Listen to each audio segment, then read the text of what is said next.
welcome back to Holden's Golden Age of Wargaming. We are returning to Tabletop Simulator with the Battle of Marengo. This is from the Napoleon at War Quad Pack from 1975 by SPI.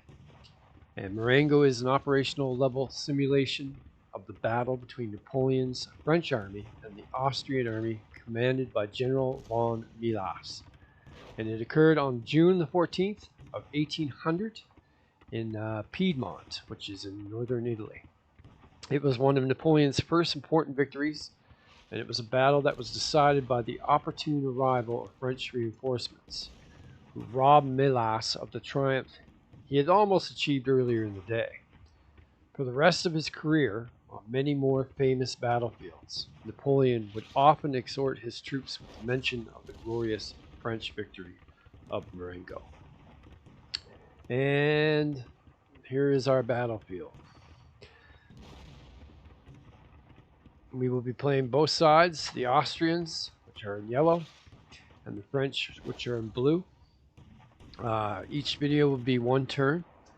And normally I would say I'll go over the rules as I get to them, but for this game it's quite simple. In fact, it's probably one of the simplest war games I've yet seen. And that is because it is part of the Napoleon at Waterloo series. So it was which is itself an introductory war game released by SPI in the early 70s. And the rules, I think, are only, we look here, there is the standard rules for all four of the games. And they are a big, whopping 3.5 pages. Those are charts. Yeah, 3.5 pages, I would say. Then we have the game-specific, Marengo-specific rules. And I would say that they can start here. This right here is just where you put where the pieces are placed. And we have the reinforcement rules, the special rules, victory conditions, and then designer and player notes. So I don't know, maybe a page. So we're looking at 4.5 pages of rules. So for a war game, that's almost unheard of. The rules are, we basically have 3 types of units. We have infantry, we have artillery, we have cavalry. As far as I can tell, in Austerlitz, the very first game I did on this channel, the cavalry were a little bit different, but in this game here, they are not. So infantry and cavalry are interchangeable for the most part. The only real difference between them is that the cavalry generally have more movement. But other than that, they're functionally the same. Artillery are different in that they can bombard up to 2 hexes away. However, their line of sight can be blocked by both forest and by town hexes. So this artillery here, for example, would not be able to shoot there because of the forest in the way.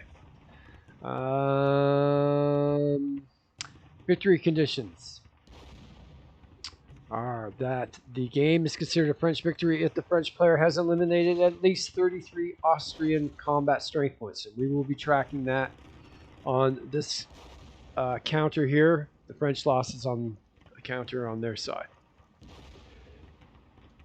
So if we can, the French can eliminate at least 33 Austrian combat strength points, and the French have a minimum of 10 combat strength points within 4 hexes of Marengo at the end of the game, which is 14 turns.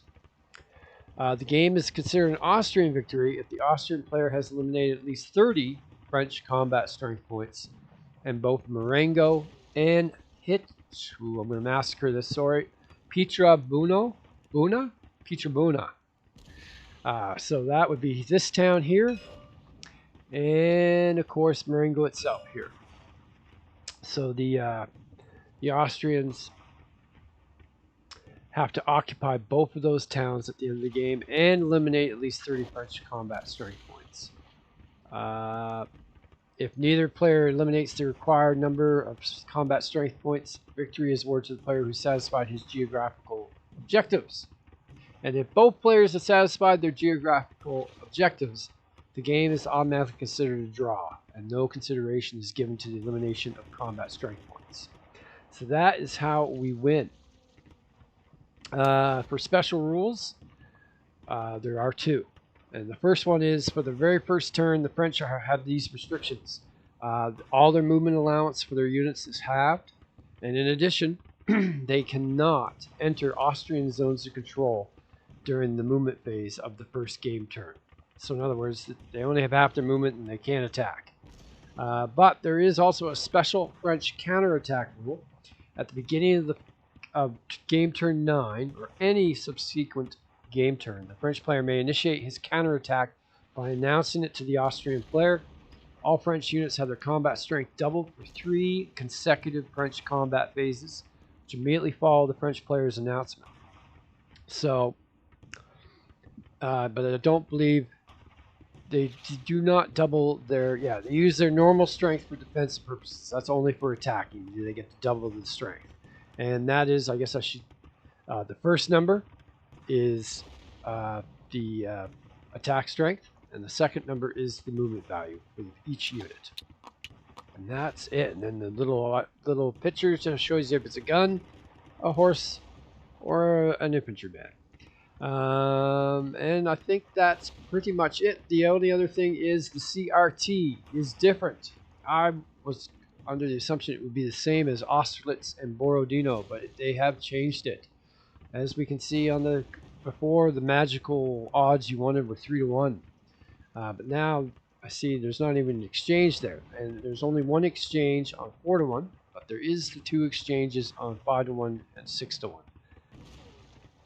So this seems to be, even at 6-1, you only have a 50% chance of eliminating the enemy. So this appears to be, once again, a war game where you want to cut off all avenues of retreat for the enemy units, so that when you can get a much easier defender retreat result, you will eliminate the unit. There's also the terrain effects, and I think I understand them all. The slope hex size is the only one that gets me a little bit, so I'm going to go over that right now and make sure I have it correct. If I do not, please let me know. Effects of terrain. So we have, first of all, it says for slope, 1 movement point additional to cross moving from a slope hex. So that means to me, let's use this cavalry as an example. It was right there. So let's just get a marker so I don't forget. So if he moves, this cavalry moves from this slope hex to this slope hex, it would cost 2 movement points. But then in the rules, and that's pretty straightforward. But in the rules, it says that a unit which moves from a slope hex through a slope hex side into clear terrain hex must expend 1 additional movement point. So that means that a cavalry that moves from a slope to a clear, that would cost 2 movement points as well. However, then it says a unit which moves from a clear terrain hex through a slope hex side into a slope hex expends no additional movement points. So that means, this is the one that confuses me a little bit, that would mean that for this cavalry to go from here into the slope hex costs 1.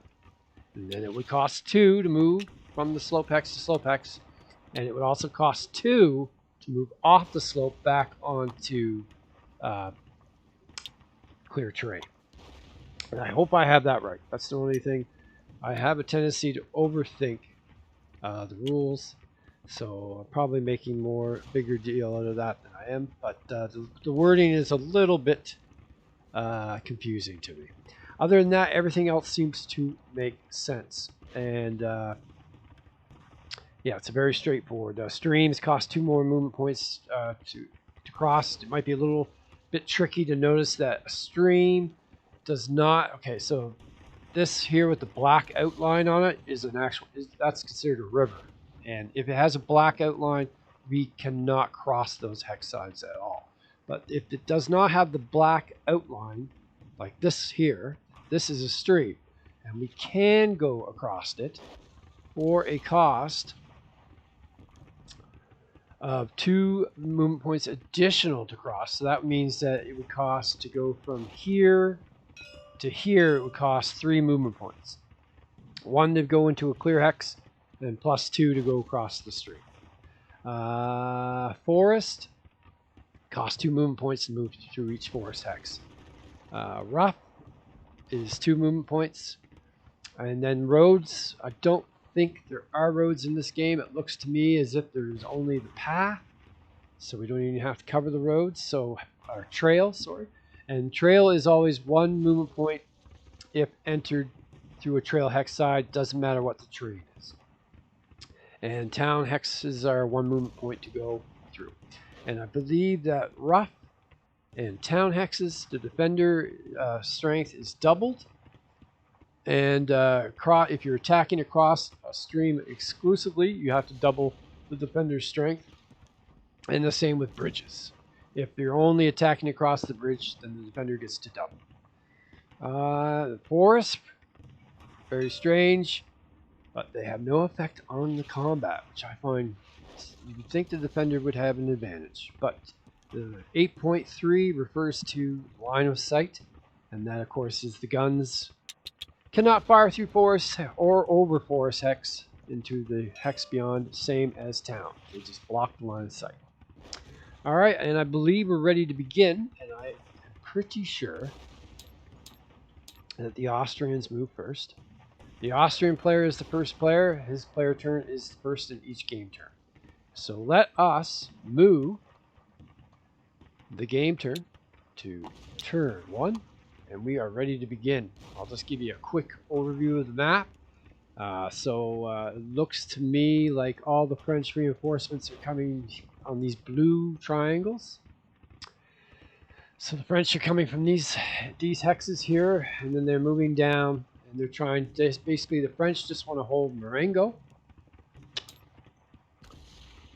Yeah, they just want to have. They just actually only want to have 10 strength points within 4 hexes of Marengo at the end of the game and kill at least 33 points of Austrians, and they win. Whereas the Austrians, we want to hold both Pietra Buna and Marengo.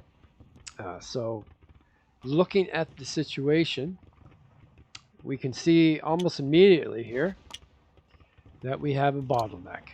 We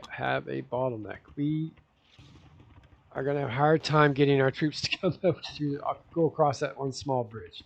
So, looking at this, I've decided that even through the forest here is going to slow us down. We do need to send some troops out this way. I do believe. We're going to send some troops out that way so that maybe we can come in behind. Because it's just going to be a huge traffic jam here. So I'll begin movement, and we'll go from there. I use these markers here, and I'm just going to copy that.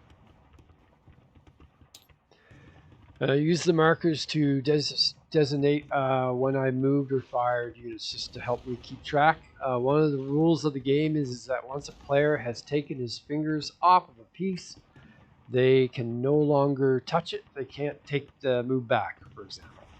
So the rule I have is that once I've laid the marker on the piece, if I notice something after that, it's too late. I cannot take it back. And that, coupled with me trying to move things along because this is a video, ensures that there will be plenty of mistakes made for your enjoyment. Either that or you'll be screaming at the screen. One of the two. Either way, hopefully you're engaged.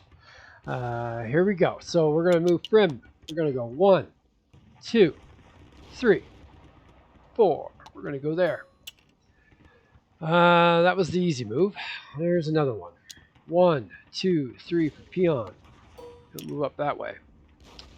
Okay, the artillery, not going to move through the forest. Not going to move through the forest. We're going to move, so it's going to cost 2 to go here and 1 to go here. So this artillery gun is only going to be able to get there. But you can, I guess that's another rule I haven't gone over. You can move through friendly units. You can't, of course, move through enemy units because the zone of control, this is a hard zone of control. When you go into an enemy zone of control, you are stopped and you are fighting, and that's the way it's going to stay until one of you is forced to retreat or you're eliminated. That there's no expending extra movement points to leave an enemy zone of control. None of that. So, but you can move through friendly units. No problem. You just can't end up in the same hex as a friendly unit at the end because the stacking limit in this game is 1 counter. So in other words, no stacking. 1 counter per hex. But we will move the artillery now because we know we're going to head this way. So 1, 2, moving through the slope. Then we're on the path, and it doesn't matter anyways because it's just going to cross the bridge into a clear hex. So that's 3 movement. All right, we got 3 pieces. Now this horse here has an option. We can either start moving up this way, which is probably what I'm going to do, but we could also go 1, 2, 3, 4, 5, 6, 7. We could go all the way to there, could be a 1-to-1, but that unit is in a town, so that their defense strength is going to be doubled, so 8. So not really a great attack for us. And then of course here, if we can get up to, if we can get 5 more points, get a 8 attack strength to 2 defense. That would be 4-to-1 odds, but it doesn't look like that's going to be possible. Even with this one, it would be 7. So it looks like 3-to-1 is the best we're going to get. So we'll go for that. Actually, the only way we're going to get 3-to-1. Well, this could go 1, 2, 3, 4, 5. That's as far as it's going to get. The only other piece that can get there are these. So we have a choice here. We can either send this cavalry up and get a 3-on-1 odds attack, or send this cavalry up and get a 2-on-1 attack. So let's take a very quick look. What's the difference? We see for both there's no chance of elimination. There's no chance of exchange. 2-to-1, there's a 1 in 3 chance that the attacker will have to retreat. 3-to-1 odds, there's only a 1 in 6. How important is that? See, here I can go 2, 4, 6, 7. I just think that's too good. That's too good. We need to have this 1.1 strength point unit is not going to do anything for us. We need to have something else there as well. So I'm going to send this cavalry up that way. And we're going to do a 2-to-1 attack here. So we got 1, 2, 3, 4. We have 1, 2, 3, 4, 5, 6, 7. All right, we have, see, this is traffic jam. Total traffic jam. Now I'm thinking that the cavalry is the ones, I'll send a lot of the cavalry up this way, and we'll send the infantry and the guns across. That is, so we're going to go, nope, we can't even do that. Can't even do that.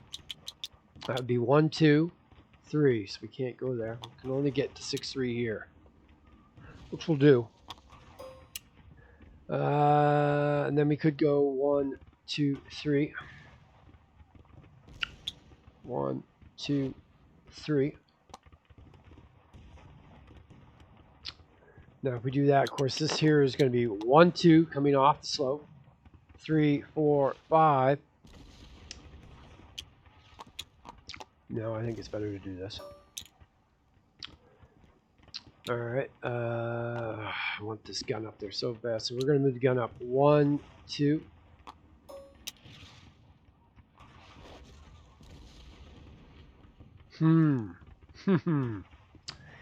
All right, so 1, 2, 3, 4. 1. No, it doesn't matter either way. 1, 2, 3, 4.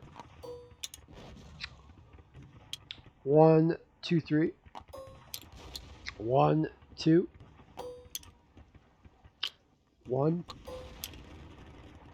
Oh, this is a complete cluster, you know what. And I don't think we can move any of these units. We can move this one over for 1. Move this here. Move this here. Here and here. And I don't even think we can move these units. Nope. And that's it. We have, we could move up 1, 2. There we go. And that is the movement for the Austrians. So now I'm going to remove markers and we'll start our combat phase, which is pretty easy. We only have one combat, and it's going to be these two here attacking here. We have a total attack strength or defense strength. There's nothing in the hex, so defense strength 2. We know that's 2-to-1 attack, 2-to-1 odds. So we know what our chances are here. We need to roll 1-4 to make them retreat. And most of the attack strength is in infantry, so we'll use the muskets. And here we go. What do we get for the result?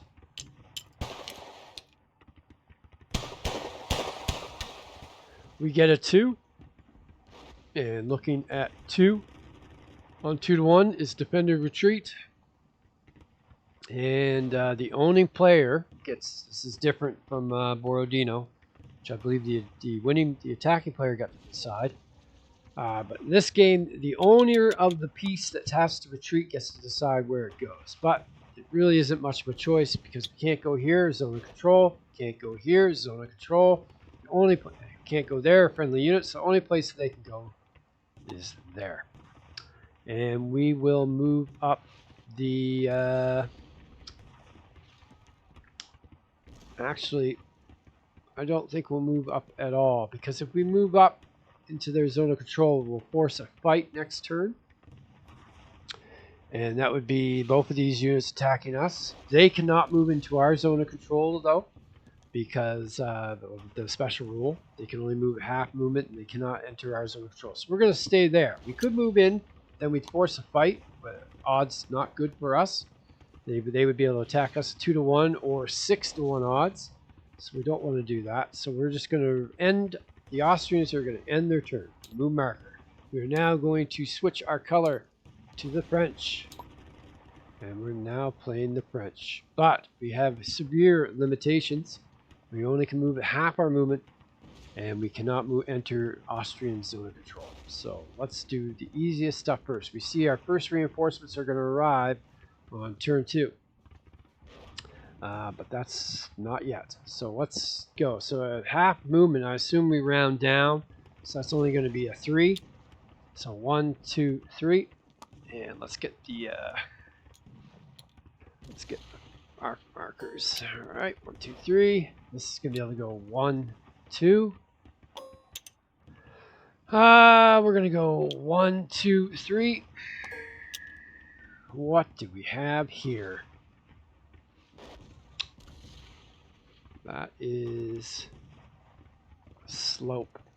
So that's going to be 2 movement.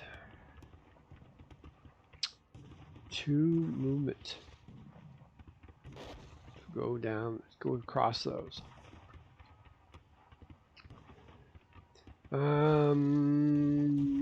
Let's move. We only can move 2, so they'll go there. 1, 2, they'll go there. 1, 2, they'll go there. 1, 2, and 1, 2. Okay, that's the easy stuff. Now here, well, the question is, I think we're going to have to give up Petra Bona. Petra. We're going to have to give up Petra. I don't think we're going to be able to hold that from the looks of things. But at the same time, we need to hold on until turn 9 as what best we can when we can have that counterattack bonus. So let's try to slow them down as much as we can. So we're going to move this cavalry here. We're going to go 1, 2. And that's going to exert a zone of control on these hexes, which will prevent the Austrians from moving this way. And if they do come up and attack, we are doubled our attack strength to a 4 because we're in the town. So I like that. We do notice here that this is just a river, so they can cross any of these points, but at a cost of 3 movement, which is going to slow them down. So this is a perfect place for us to form a line. So we're going to move this cavalry 1, 2, 3, 4. We're going to try to slow them down as best we can. Now, do we try to hold on to this town, or do we immediately pull back? Once again, if we can get our reinforcements, we're just trying to hold on. But we don't need to hold on to this For some reason, I'm having a hard time remembering these victory conditions, the specifics. French player, we only have to be within 4 hexes of Marengo at the end of the game, and we need to eliminate at least 33 of the points of them. So we don't really care too much about this, but we do care about here. So I'm going to try to hold on to Marengo. But here,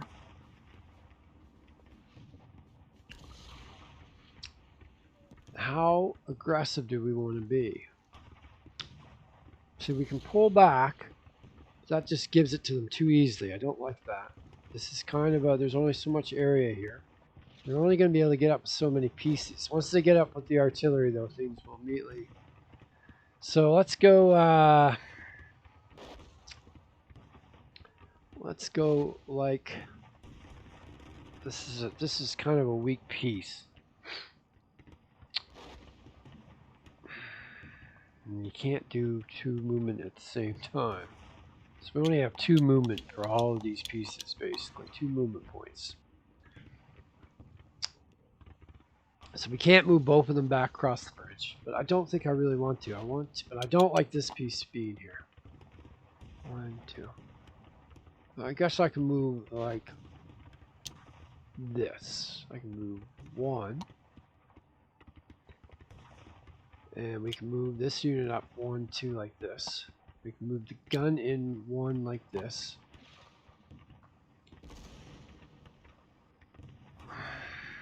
And we can move 1, 2 back here. That's just an easy kill, that piece.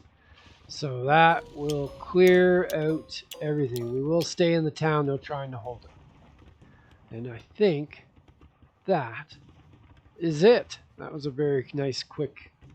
This should be a very quick playing video series. So it shouldn't take very long, and the videos should be pretty short. But then again, I've been wrong before. If there's anyone that can, slow things down, it's me. But as for today, we are done this video, and that concludes part 1 of the Battle of Marengo. Hopefully you guys will enjoy this one. If you do, please subscribe, and remember to hit that like button. It gives me encouragement to continue making these videos. Until next time, take care, guys.